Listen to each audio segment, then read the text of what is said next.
Oh, the ever-intense game of cat and mouse. Which isn't the only game we're talking about, which brings me to the sponsor of this video. This video is brought to you by Game of Thrones Legends. Game of Thrones Legends is a puzzle role-playing game featuring epic team-based PvE and PvP battles. And yes, there are iconic weapons and characters from the show that you use. Both the weapons and the champions are upgradable, so the more you play, the bigger the collection grows, the more powerful you become. In the name of the old gods and the new. And you can put together a team from across the Game of Thrones universe, like Daenerys Targaryen with Rhaenyra Targaryen. Why would you not? That's a cross-generation power alliance. Choose Jon Snow if you want. Myriad of options like that. And once you've built up your champions and weapons, you can form your own Westeros house. Forge alliances, wage war on other players in PvP and special events. You know, keeping the Westeros traditions alive in-game. So download Game of Thrones Legends by clicking the link below or scanning the QR code. Doing so will net you 50 gold, 3,000 food, and a daily summon token. And thank you once again to Game of Thrones Legends for sponsoring this video.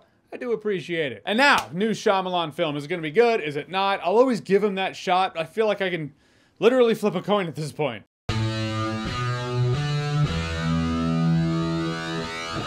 So Trap is the new film thriller written and directed by M. Night Shyamalan, stars Josh Hartnett. He plays a dad at this musical concert with his daughter. But security's really beefed up in this place because the whole thing is, that's right, a plan by the FBI to catch a serial killer. You thought I was gonna say Trap, didn't you? Well, I should have said Trap. But turns out Josh Hartnett plays that serial killer, so he's trying to find a way out. And I won't lie, for the first half of this movie or so, I'd say it was a solid thriller. It's really gutsy putting the audience in the POV of the serial killer because, I mean, he's a nice dad to his daughter, sure. Gets her that t-shirt when she wanted it, but he is a piece of shit serial killer. Not in that Dexter Morgan kind of way where you can be like, but the code of Harry, there is no code. No, we are rooting for this guy to escape because the movie is in the POV of the serial killer. But it oddly works because you can put that aside, and because you're in the POV, you're not looking at it through the serial killer lens. I mean, you know, if you get caught, or there I am, talking first person. Effective movie. If Josh Hartnett's character, the serial killer, gets caught, it's all over. So you're along for the ride, noticing the security, where are the cracks in the armor. It's a film that kind of feels like Indigo Prophecy or Heavy Rain at times. Only so many options on the table. It feels like if the wrong thing is said, it's over. If he goes down hallway A instead of B, it's over. I feel like this premise is kind of bulletproof for M. Night Shyamalan's scripts specifically. Because you know his dialogue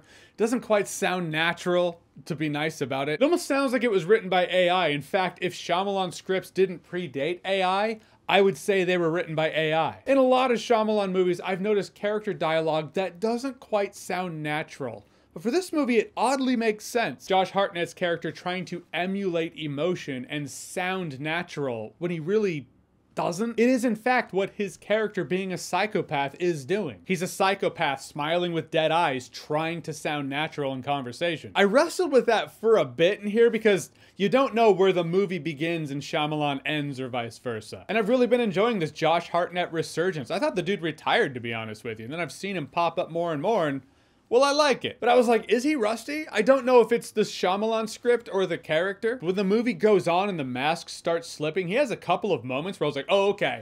So he's good.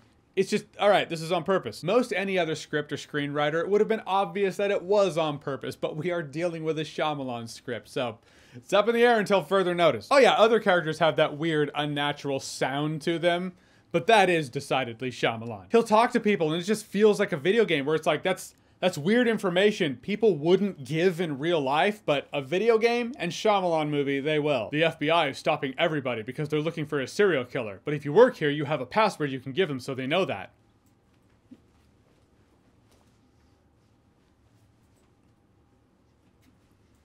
The FBI is looking for a serial. You can almost feel an invisible action dialogue wheel come up with all the options available. So that's the first act or first half of the movie. Solid thriller in the stadium. Then the movie keeps going on. It just gets weaker, jumps the shark at times. Granted, for the premise alone, you gotta make a couple leaps. Through all of it though, Josh Hartnett absolutely carrying this film. It's when the film is smallest that it's at its best. When it's Josh Hartnett and the girl who plays his daughter, Ariel Donahue. Don't know much about her, but I thought they were good in the movie. Because she also lends an element of complexity. He needs to maintain that he's a good dad and he's, you know, doing all this for his daughter and doesn't want to signal to her that there is something definitely wrong here. Not just wrong, like he's the something that's definitely wrong here. Okay, the theme of daddy-daughter day is definitely everywhere in the movie, on screen and off. The girl who plays the big famous singer in the movie, the one doing the concert that they're there to see, is Shyamalan. I believe that's how you pronounce her name. I feel like I've always mispronounced the name Shyamalan, so if I've mispronounced her first and last name, that is to say she's M. Night Shyamalan's daughter. And when she's the singer,